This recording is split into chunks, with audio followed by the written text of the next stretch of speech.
Hi, friends. Miss Mariah here. Last week, we talked about how we could go to God with our questions and also go to the adults in our lives with our questions about God and really about anything. And this week, our world has experienced something that has probably brought up a lot of questions. Our people of color have experienced an injustice this week. And so, for the next 8 minutes and 46 seconds, we're going to pause and reflect and pray. There are going to be some words that are on the screen, and you can read those and reflect. So, in honor and in the memory of Mr. George Floyd, would you join us as we pause?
Hi, I'm Miss Felicity. Thank you for taking the time to pause and reflect on the world around us.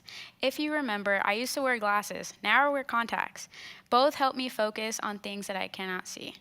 This month, we're putting our focus on something very important. We're taking a closer look at what it means to have faith.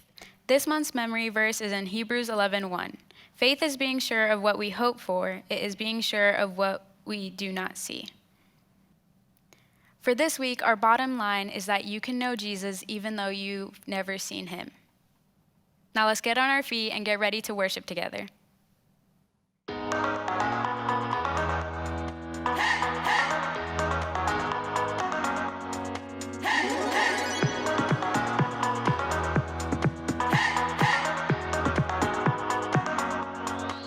This is my faith, this is my focus, all of my days. I know where my hope is, I live it loud, I shout the chorus, because I know, oh, you're always for us. And even when it's hard for me to see, I will trust in you, I will believe. And even when it's hard for me to see, I will trust in you, I will believe. And keep on looking to you for where I'm going, knowing you go there too. I'll keep on looking to you. I fix my eyes on you.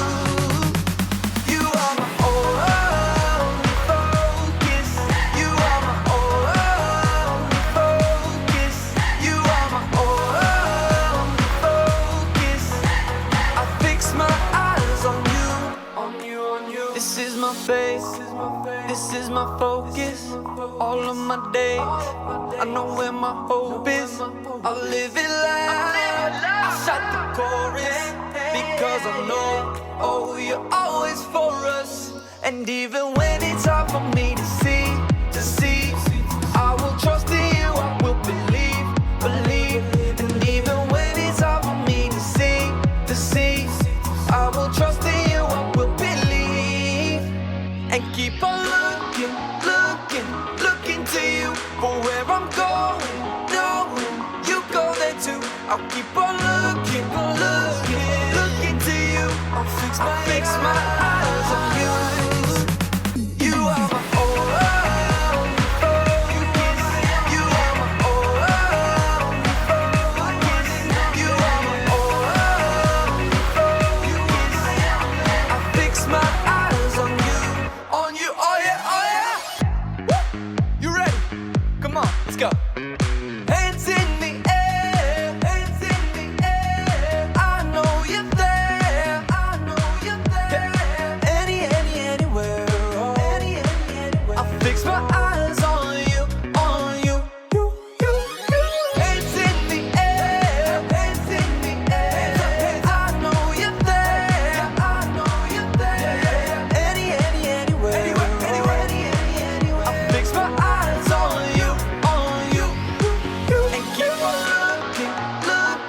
looking to you for where I'm going, knowing you go there too. I'll keep on looking to you. I fix my eyes on you. You are my only, you are my only focus. You are my only focus. I fix my eyes on you.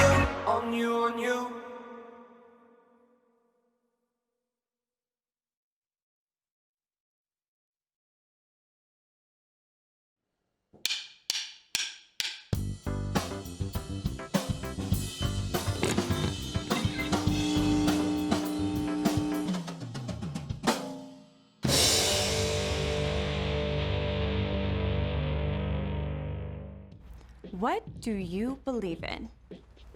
You believe I can catch a ball because you just saw me do it. You believe your dog is shedding his winter coat because you can see all the fur that your dad makes you clean up. You believe the floor is solid because you haven't fallen through it yet. Some people say seeing is believing, but faith says use what you can see to believe in what you can't see. You can't see the wind, but on those wild, stormy evenings, You can see what it does. You can't see what's happening inside your stomach without an x-ray machine.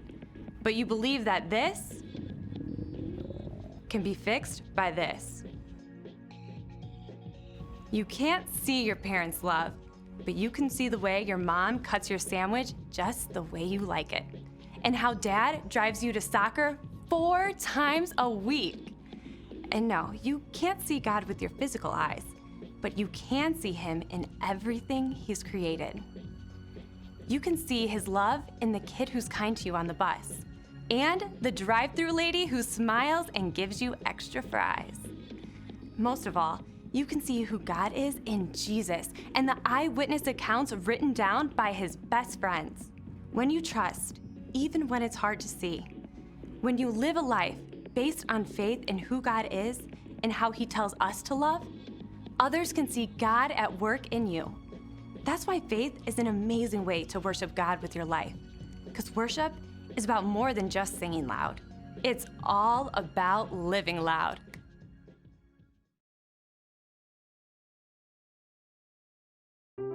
The Bible. It's 66 books of history, stories, letters, and poetry that fit together to form God's one big story.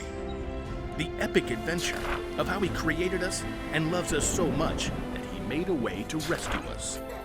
As we travel through the Bible, from Genesis to Revelation, we discover people who met God and found their lives changed forever. And now for an amazing story.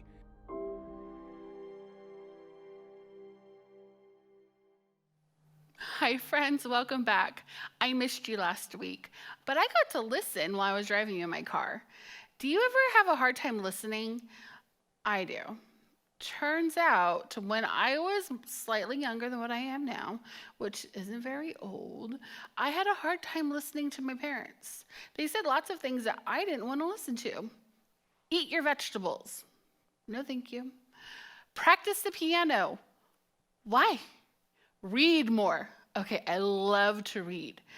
But then they're like, you need to clean your room once a week, every week. Why? Because we said so. Why? Well, it's what you're supposed to do. I promise you, it was very short. I did not like to listen, so I would shut the door and pretend to clean my room. And in my opinion, if I was able to walk from my door to my bed without tripping over anything, breaking a bone, things were fine. My parents did not agree. They said, I'm not listening. And I said, you're right. So I was grounded. Thankfully, God doesn't really ground us when we don't listen. We have a great example of listening, though, when it comes from Jesus.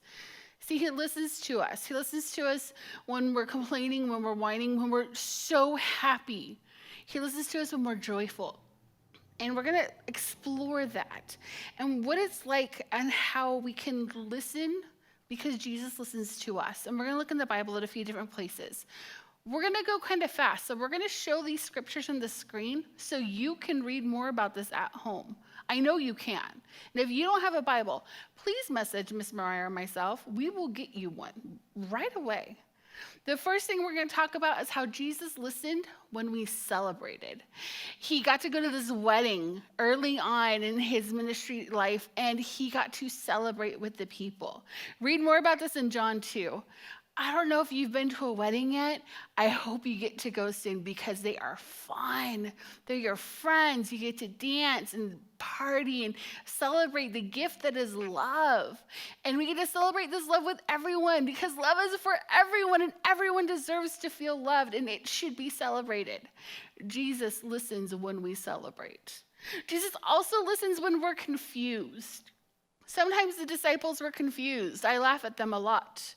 I'm not confused because I've read the Bible. They were living in the Bible, so they were often confused. Jesus liked to talk in parables, or he would use stories to illustrate his point. Sometimes I use Disney movies to illustrate my point. What we're trying to do is paint you a picture to understand what we're trying to teach you. Jesus was very good at this. I am not. I need Disney. I need YouTube and Legos. I need Minecraft to help me paint a picture with my words. Jesus didn't need to do that. But the disciples were still really confused. When they were confused, he listened to them. He stopped what he was doing and he heard them. In John 16, verses 17 through 33, you can hear more about this when the disciples were confused. But I'm going to read you the end so you know it's got to be good. John 16:33 says, I have told you all this so that you may have peace in me. Here on earth you will have many trials and sorrows, but take heart because I have overcome the world.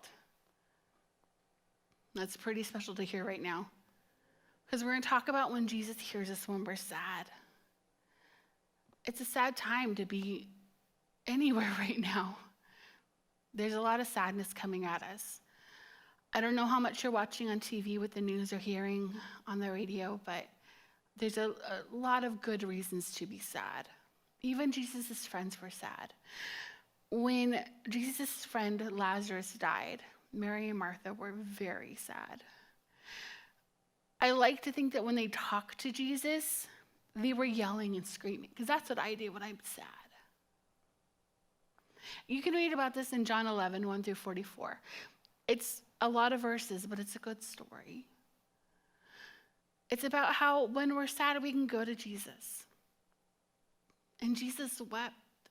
He wept for Lazarus.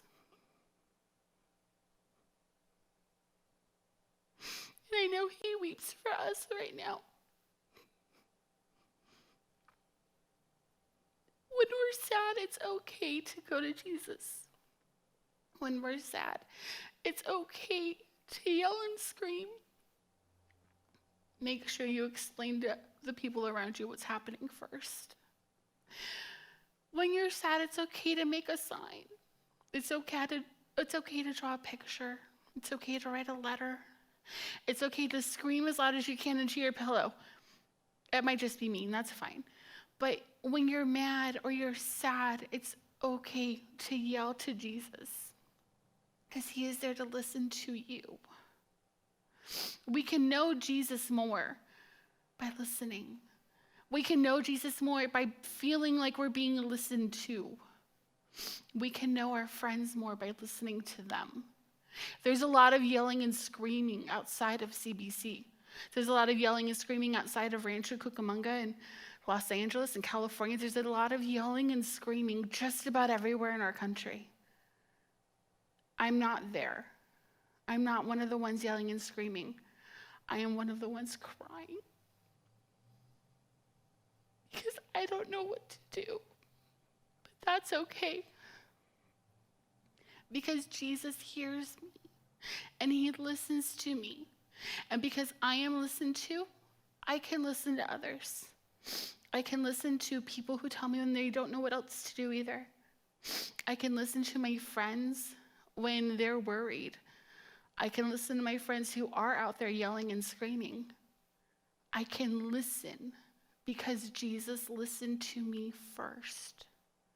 And we can listen to others and show them how to listen, because Jesus listens to you too. I want you to remember the bottom line for today. By listening, you can know Jesus even though you've never seen him. And that's something that you can do right now. You can listen to other people and their stories, even though you've never met them. You can listen to people that you have met. You can listen to the people in your own home. I think it's really important for us all to take a minute and listen. Take a lot of minutes and listen. We can listen to each other. We can listen to people from all over the world, younger, older. They look different from you and I. They look different from anyone I've ever seen before. They can look exactly the same as you. We need to listen to one another to hear their stories, just the way that we've been listened to. I miss you guys. I will see you very soon. Bye.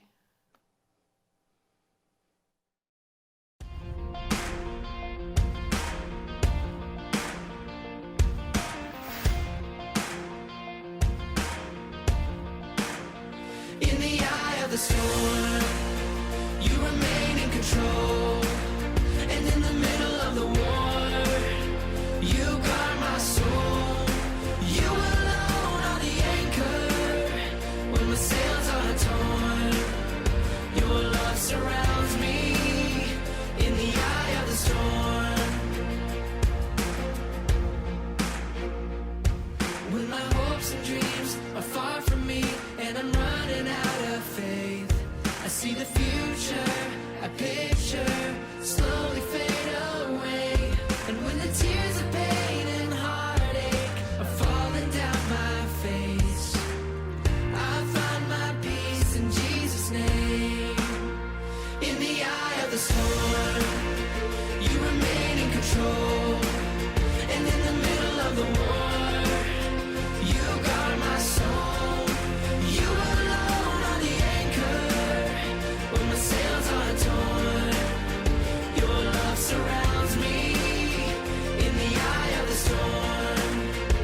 in the eye of the storm.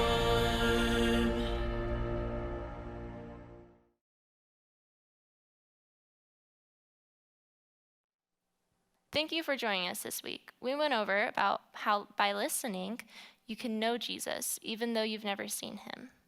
And also, congratulations to the Memory Verse Challenge winners last month. You guys did great.